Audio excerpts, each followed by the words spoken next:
Private and Private First Class. $50. In 1941, that was the exact price of a civilian's transition into the great arsenal of democracy.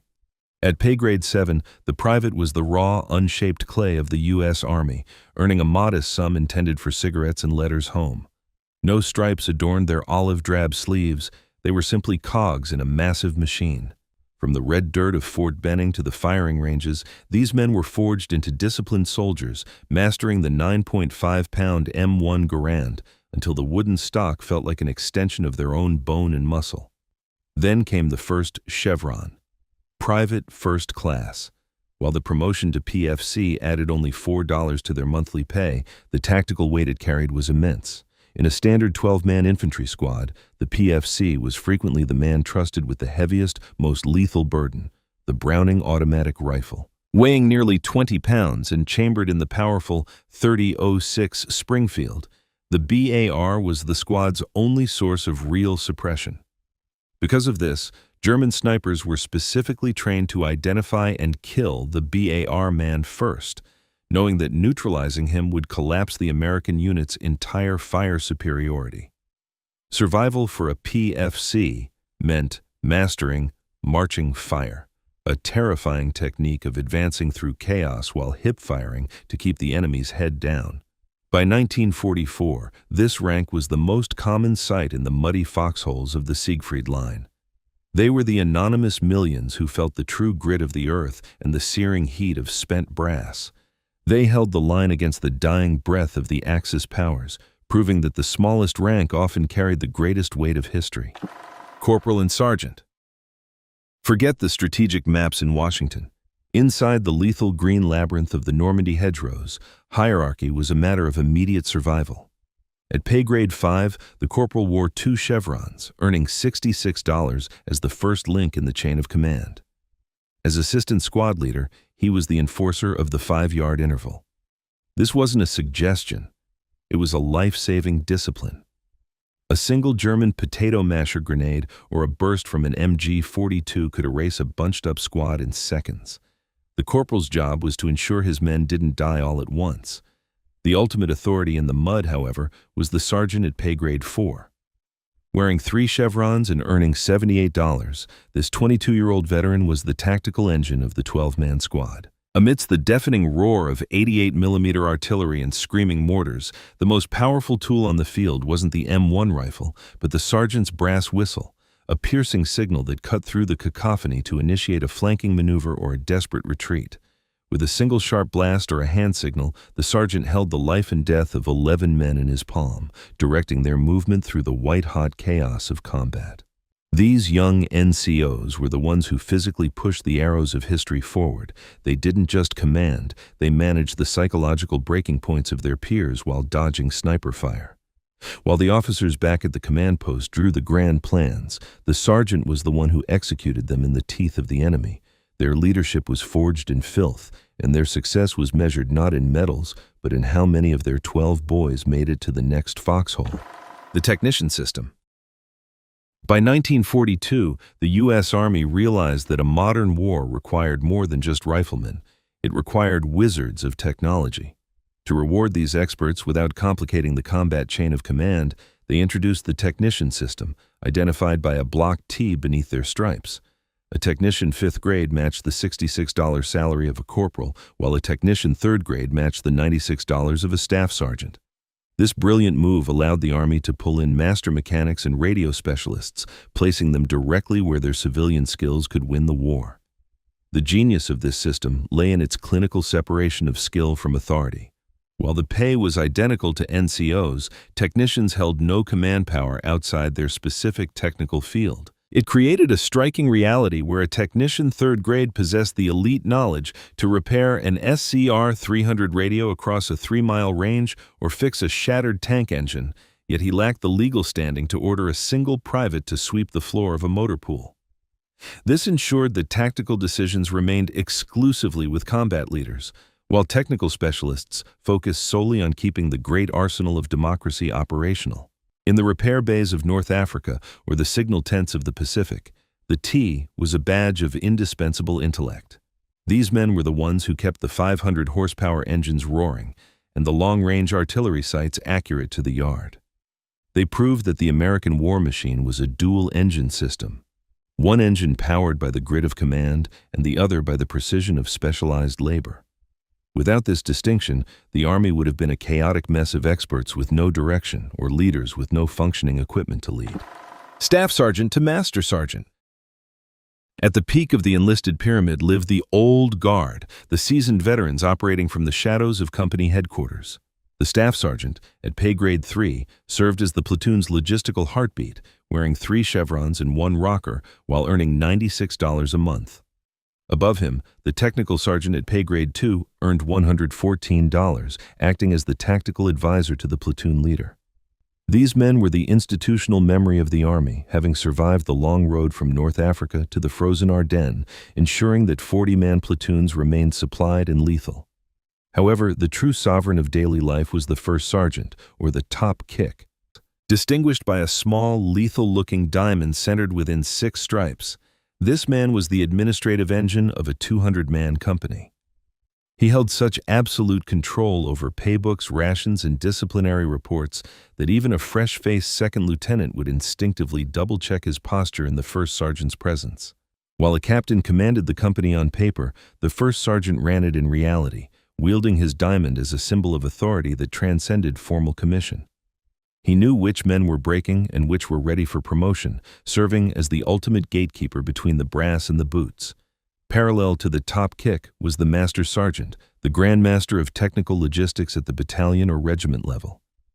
Lacking the diamond but sharing the $138 salary, these men managed massive motor pools and supply chains that moved thousands of tons of ammunition. Together, this senior NCO crust provided the stability that prevented the Army from collapsing under the weight of its own bureaucracy. They were the unofficial mentors of the officer corps and the undisputed kings of the enlisted world, proving that true power often wore stripes instead of bars. Warrant officers. Floating in the specialized vacuum between the enlisted ranks and the commissioned officers were the warrant officers. Identified by a unique gold bar with brown enamel brakes, these men occupied a tier of expertise that the regular hierarchy simply couldn't categorize. During massive airborne operations like Market Garden in 1944, their role became legendary and terrifyingly visible. Many of them served as glider pilots, responsible for navigating the Waco CG-4A, a silent, engineless aircraft constructed of wood, canvas, and steel tubing, into the heart of occupied territory. Known as the Flying Sergeants, these warrant officers were tasked with piloting what many called flying coffins into small, obstacle-ridden landing zones behind enemy lines. The moment those wooden skids touched the dirt, their job description instantly shifted from elite aviator to frontline infantry combatant. Unlike the silver-winged pilots of the Army Air Forces who returned to bases and hot meals, a warrant officer glider pilot stayed in the mud with the paratroopers. Armed with a Thompson submachine gun or an M1 carbine, they fought house to house until the objective was secured or they were overrun. This dual identity made them some of the most versatile and respected specialists in the European theater, effectively operating as officers in the cockpit and hardened NCOs on the ground.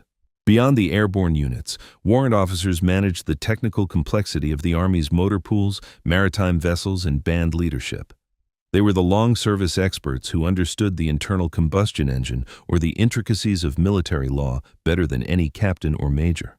At the rank of Warrant Officer Junior Grade, they earned $150 monthly, while a Chief Warrant Officer matched the $175 salary of a First Lieutenant. Their existence was a testament to the Army's need for high-level technical proficiency that didn't require the traditional burdens of company or battalion command. They were the silent professionals, the men who kept the gears of the war machine turning when the theoretical plans of the high command met the brutal reality of the field. Even within the rigid structure of 1944, the warrant officer proved that a specific, deep-seated mastery of a craft could be just as vital as a general's stars. Company-grade officers. Descending into the chaos of Omaha Beach or the suffocating humidity of the Philippines, the men wearing bars on their helmets faced a grim reality. At the entry point of the commission was the second lieutenant, identified by a single gold bar and earning $150 monthly. These men were the frontline platoon leaders, followed by the first lieutenant with a silver bar at $175, and the captain, who wore 2 silver bars and earned $200 to command a full company of 200 soldiers.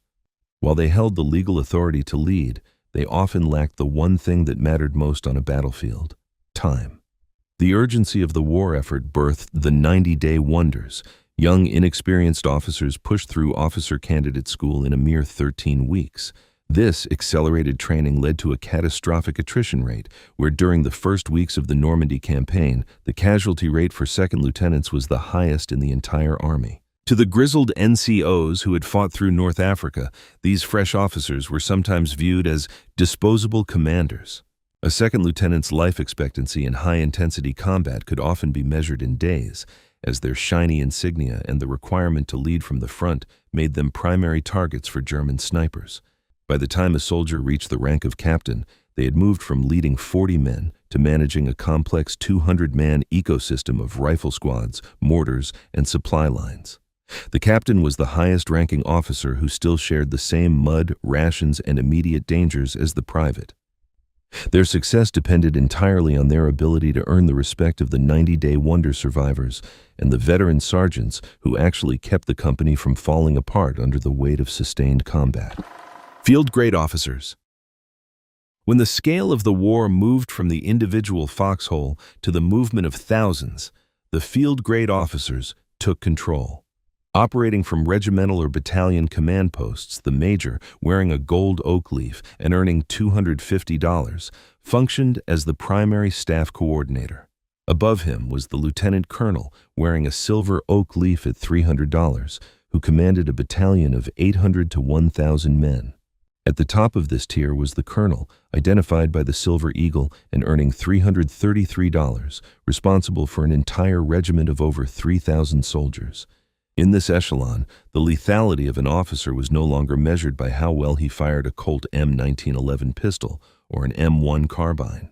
A lieutenant colonel in 1944 rarely fired a weapon at an individual enemy. Instead, his most devastating instrument of war was the radio handset, through which he could coordinate a time-on-target barrage of 155mm howitzers. This allowed him to erase an entire fortified town from the map in under 5 minutes, proving that at this level, destructive power resided in precise coordinates rather than individual bullets. This ability to summon the steel rain of American artillery was what made the U.S. Army an unstoppable force against even the most entrenched German defenses. Effective field-grade leadership required a cold, analytical mind capable of managing massive logistics while under the pressure of fluctuating front lines. A colonel had to ensure that his 3,000 men were fed, armed, and supported by tanks and air cover, all while maintaining the momentum of an offensive. They were the middle management of the apocalypse, situated far enough back to see the big picture, but close enough to the front to hear the constant thunder of the guns they directed. Their decisions didn't just win skirmishes, they broke the back of enemy divisions and opened the roads to the heart of the Reich. General officers. At the summit of this colossal hierarchy sat the general officers, the strategic architects who operated from SHAEF and attended world-altering summits like the Tehran Conference.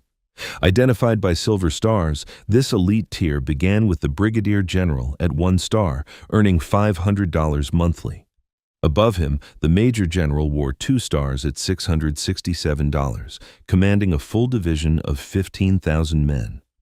As the scale grew, the lieutenant general with 3 stars commanded a corps, while the 4-star general directed entire field armies, orchestrating the movements of hundreds of thousands of lives across continental theaters. The year 1944 forced a radical evolution in the American concept of rank. As the United States became the dominant partner in the Allied coalition, a glaring diplomatic friction emerged between Washington and London. The rank of General of the Army, or the 5-star general, was created in December 1944, primarily to ensure that American leaders like George Marshall and Dwight Eisenhower held equal standing with British field marshals during strategic planning. This was a calculated political masterstroke, signaling that the United States was no longer a junior partner, but the undisputed military superpower of the globe. This five-star insignia, featuring stars arranged in a pentagon, was reserved for only the most elite commanders, including MacArthur and Arnold, establishing a permanent legacy of American global authority. A general's decision didn't just affect a squad, it decided the fate of nations. They dealt in the cold mathematics of attrition, knowing that a breakthrough at the Siegfried Line might cost 20,000 casualties, but would shorten the war by months. From the $50 private to the five-star general, this hierarchy was the most effective organization in history, forged in fire. Thank you for exploring this history with us.